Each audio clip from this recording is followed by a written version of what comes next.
Okay, welcome back to my video about TOEFL preparation class. Ya, pada video sebelumnya kita sudah membahas mengenai strategi yang pertama, yaitu sentences with one clause, bahwa be sure that the sentence has one subject and one verb. Ya, pastikan bahwa kalimat itu memiliki satu subjek dan satu verb. And we also have discussed these examples. Kita juga sudah membahas mengenai contoh-contoh soal TOEFL. Yang pertama, the first example here, the answer is C, traffic, yeah. And then the second example here, the answer is B, are needed. And the answer of the last example is D, will be, ya. Therefore, we can conclude that, ya, bisa kita simpulkan bahwa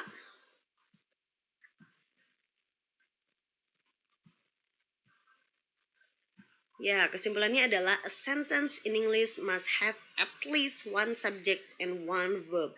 Ya, jadi kesimpulannya setiap kalimat dalam bahasa Inggris itu pasti harus memiliki minimal satu subjek dan satu verb, minimal ya. Jadi tidak mungkin kalimat bahasa Inggris itu tidak memiliki subjek dan verb gitu ya, pasti ada minimal satu. Seperti itu. Okay, now look at the exercises here. Yeah, exercise 1. Underline the subjects once and the verb twice in each of the following sentences. Then indicate if the sentences are correct or incorrect. Ya, perintahnya garis bawahi subjek satu kali dan verb dua kali pada masing-masing kalimat berikut ini. Kemudian tunjukkan apakah kalimat tersebut correct, betul, atau incorrect, tidak tepat gitu ya. So let's see example exercise 1, number 1. Last week went fishing for trout at the nearby mountain lake. Ya, last week itu keterangan waktu ya. Went itu kan berarti kata kerja, verb ya. Kita beri double underline atau ya underline-nya dua kali. Kira-kira apakah dalam kalimat ini sudah ada subjek? Belum ya. Ya, betul. Jadi kan biasanya kalau subjek itu terletak sebelum verb ya dalam kalimat bahasa Inggris itu, dan di sini verbnya, sedangkan sebelumnya belum ada subjek. So, the sentence is incorrect ya, karena tidak ada subjeknya. Okay, now look at number 2. A schedule of the day's events can be obtained at the front desk. Oke, sekarang kita lihat mana subjek dari kalimat ini. Ya, di sini udah diberi tanda ya, sudah diberi garis bawah, dan ini adalah subjeknya. A schedule of the day's events. Itu subjek kalimat kedua ini. And then which one is the verb? Verbnya adalah can be obtained, ya, bisa diperoleh gitu ya. So, kalimat ini memiliki subjek dan verb. Itu artinya lengkap. So, we give C here ya, yaitu correct ya. Number 2 is correct. Now, number 3. The job on the day shift or the night shift at the plant available. Okay. Ya, kita lihat subjeknya dulu ya. Kita lihat subjek dari kalimat ini yang mana? A job, ya, sebuah pekerjaan, ya, sebuah pekerjaan on the day shift or the night shift at the plant, ya, pada shift pagi dan malam di pesawat atau apa ini? Ya, itu berarti satu kesatuannya ini adalah satu subjeknya sampai at the night plant. Kemudian setelah itu mana verbnya? Apakah ada? Apakah available itu verb? No, ya, available itu adjective ya. Nah, jadi di sini belum ada verbnya ya. Jadi seharusnya nomor 3 itu ditambahi dengan is ya. Verbnya itu is available. Jadi number 3 is incorrect. How about number 4? Number 4, the new computer program provides a variety of helpful applications. Nah, kita lihat lagi, which one is the subject? Biasanya subjek kan di awal ya. The new computer program, program komputer yang baru. Ya, betul, itu adalah subjeknya. And then, which one is the verb? Ini sudah diberi tanda, garis bawahnya 2, has provides. Apakah ini betul?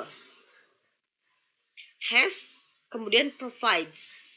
Ya, ini bentuk verbnya itu kurang tepat. Karena biasanya kalau yang menggunakan has diikuti oleh verb 3 ya, provided. Tapi ini has dan provides.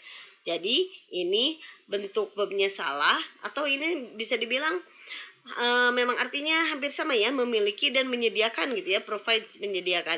Jadi ini salah, double verb, seharusnya dipilih salah satu. Kalau mau, the new computer program has a variety of helpful applications. So number 4 is incorrect ya. And then number 5 sekarang. The box can be opened only with a special screwdriver. Ya, which one is the subject? Ya, the box ya, sudah diberi tanda di sini. The box subjeknya and the verb is can be opened. Apakah betul verbnya, bentuk verbnya? Ya, box itu bisa dibuka. Berarti betul ya. Dengan demikian, kalimat ini memiliki satu subjek dan satu verb. Dan bentuknya betul, so number 5 is correct. Ya, di sini kita tandai C. So now, from number 6 to 10, please answer the rest questions and then upload your exercise on Google Classroom. Okay? Okay. Now we will go on the next slide. Alright. Nah, kalau tadi kan strategi yang pertama katanya be sure that the sentence has one subject and one verb. Nah, ini strategi yang kedua masih tentang sentences with one clause, yaitu mengenai be sure. Oh, ini belum keluar ya. Right. Ini skill kedua ya. Be sure of objects of preposition. Ya, pastikan, be careful, hati-hati dengan objek preposisi. By the way, do you still remember what is preposition? Apa sih preposisi itu? Ya, preposisi itu kata depan ya. Contohnya seperti in, at, of, by, behind, on, seperti itu ya.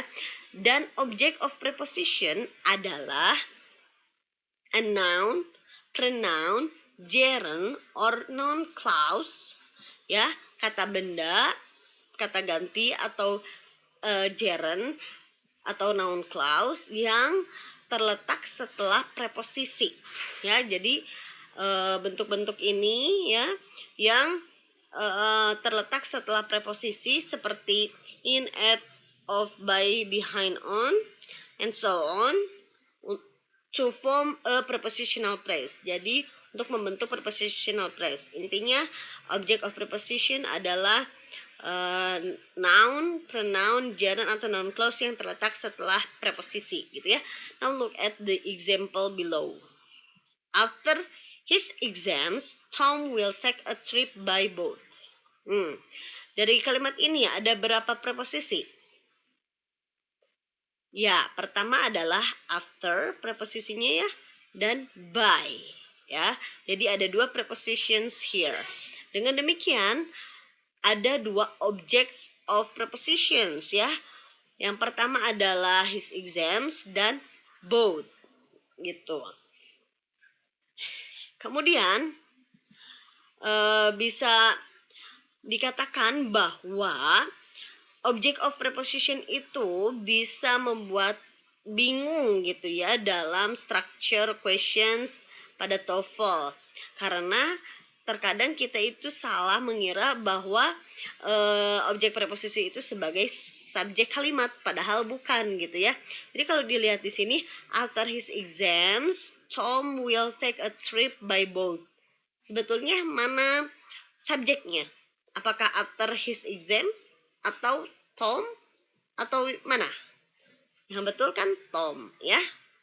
Tom subjeknya, dan after his exam itu keterangan waktu. Setelah ujiannya, Tom akan mengadakan perjalanan dengan perahu gitu. Okay, next. Now, open TOEFL preparation module on page 55 to see the examples. Supaya lebih jelas kita lihat example. Alright. Here is the example. Okay. With his friend blah blah blah found the movie theater. Tadi disebutkan bahwa subjek itu kan kebanyakan di awal kalimat ya. Tetapi apakah ini subjek yang di awal kalimatnya? With his friend. Di sini ada with. With itu preposisi. Nah, jadi his friend adalah objek preposisi. Nah, kalau objek preposisi itu biasanya bukan subjek ya. Makanya di sini apakah sudah ada subjeknya? Dengan temannya bla bla bla menemukan movie theater. Siapa yang menemukan movie theater? He. Iya, jawabannya adalah he. He found the movie theater. Jadi subjeknya adalah he. Oke, dengan demikian we can conclude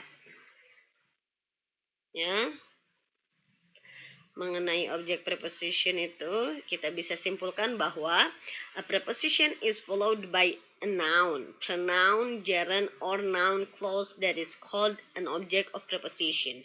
Jadi setiap preposisi atau kata depan itu selalu diikuti oleh kata benda, kata ganti, gerund, atau noun clause yang disebut sebagai object of preposition. If a word is an object of a preposition, it is not the subject. Ya, jadi jika suatu kata itu sebagai objek preposition, bisa dipastikan itu bukanlah subjek kalimat, ya. Berarti ada subjek yang lain. That's it. Oke, sekarang kita lihat exercises. Exercise selanjutnya ya, exercise 2. Kita baca dulu directionnya. Each of the following sentences contains one or more prepositional phrases. Underline the subjects once and the verbs twice. Ya, masing-masing kalimat berikut berisi satu atau lebih satu frase preposisi atau lebih gitu ya. Garis bawahi subjek satu kali dan verbnya 2 kali. And circle the prepositional phrases that come before the verb. Kemudian lingkari prepositional phrase ya. Lingkari prepositional phrase yang terletak setelah verb. Then indicate if the sentence are correct or incorrect. Dan tunjukkan apakah kalimat tersebut betul atau salah. Let's see number 1. The interviews by radio broadcasters were carried live by the station. Oke. Kalimat ini mana subjeknya? Ya, biasanya di awal kalimat subjek itu. Apakah the interviews? Ya, itu ya subjeknya the interviews by radio broadcasters. By-nya itu adalah preposisi ya. Jadi radio broadcasters itu adalah object of preposisi. Kemudian verbnya mana? Ini ya, kelihatan bentuknya were carried. Diadakan secara live gitu ya. Oke, so kalimat ini memiliki subjek dan verb ini maka correct ya. Now look at number 2. Here, in the last possible moment before take-off, took his seat in the airplane. Oke.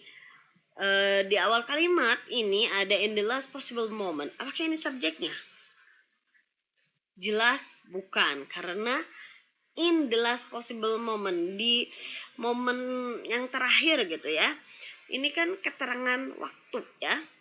Dan di sini ada ini juga preposisi jelas, ini adalah prepositional phrase, kemudian before take off juga masih keterangan ya. Kemudian took. Took itu sebagai verb.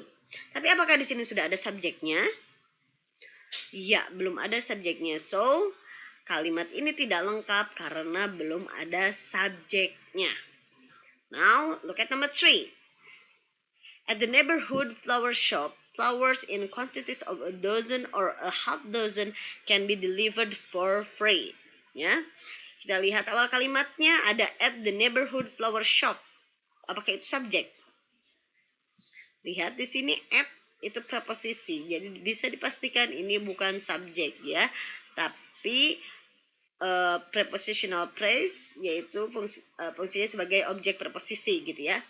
Nah, kemudian di sini ada kata benda flowers. Apakah ini subjek?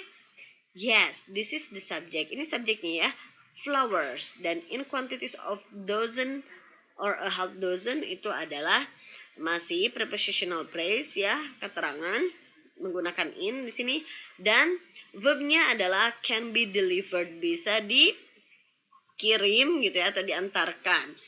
Jadi kalimat ini ada subjek, ada verbnya, berarti lengkap. So this sentence is correct ya, betul. And then number 4, the progressive reading methods at this school are given credit for the improved test scores. Kita lihat kalimat pertamanya, awal kalimatnya adalah the progressive reading methods. Apakah ini subjeknya? Metode membaca progresif. Ya, ini adalah subjeknya ya. Kita tandai garis bawah. At this school itu adalah keterangan tempat ya, di sekolah ini. Are given, diberikan. Kredit gitu ya. Diberikan ini adalah verbnya ya. So, this sentence is complete. Ada subjek dan verb, makanya kita kasih tanda C. Dan number 5. Kita lihat, for the last 3 years at various hospitals in the country has been practicing medicine. Okay, for the last 3 years, apakah itu subjek? Ada for ya. Selama 3 tahun terakhir. At various hospitals, di berbagai macam rumah sakit. In the country, di rumah ini. Apakah ada subjek di antara ketiga frasa ini? Tidak ada gitu ya. Kemudian has been practicing, itu adalah verbnya, telah praktek gitu ya, medicine. Nah, berarti kalimat di sini belum ada subjeknya. Harusnya ada subjek, misalkan doctor, the doctor gitu ya, has been practicing atau apa. So, this number is incorrect ya. Nomor ini isinya incorrect. Nah, untuk jawaban atau pertanyaan selanjutnya from number 6 to 10, you can continue yourself. Please answer based on the directions. Okay, now we will move on TOEFL exercise. Kalau tadi di 2 exercise sebelumnya kita telah membahas mengenai soal-soal yang hanya menjawab correct and incorrect. Apakah ya, kita dibiasakan untuk menganalisis kalimat, apakah kalimat itu correct or incorrect. Nah, sekarang kita akan mencoba ke exercise tipe-tipe soal seperti soal TOEFL pada umumnya, yaitu pilihan ganda A, B, C, or D gitu ya. So now please open your module on page 61 and 62 ya. Pastikan teman-teman sudah mendownload modulnya. Oke, dan buka halaman ini and do TOEFL exercise skill 1 to 5 from number 1 to 5 ya. Jadi cuma 5 pertanyaan saja dari nomor 1 sampai 5. Jangan lupa bagian yang TOEFL exercise skill 1 to 5 ya, bukan exercise saja, tapi TOEFL exercise yang pilihan ganda ya. Okay, so please answer 5 questions and then good luck. So, what we have learned today, we can conclude that the first skill or the first strategy that we have learned is be sure that the sentence has a subject and a verb. Pastikan satu kalimat itu memiliki satu subjek dan satu verb. Dan skill yang kedua atau strategi yang kedua yaitu be careful of objects of preposition. Hati-hati dengan objek preposisi, terkadang kita suka terkecoh terlihat seperti subjek ya, padahal bukan. Okay, so it's a wrap. Thank you. This is the end of my slide. I hope you can get all of my explanation. If you have any question, you can write down on comment column. And don't forget to like, subscribe, and share this video. Okay, see you next